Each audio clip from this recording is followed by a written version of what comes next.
Si H2 hindi na bumalik sa akin. Like, hindi na nagpakita. Itong season 10 na to, ito yung nag-extend ka ng 6 months contract. Opo.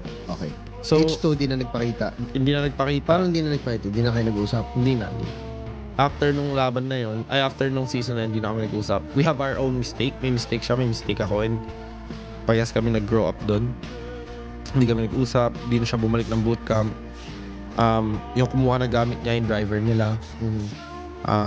Renny J, nag-usap kami. Sabi niya sa akin, boss, kung saan ka dito, di kita iwanan. Wala tayong slot, wala kang pake. Sabi ko, Renny J, Jane, di.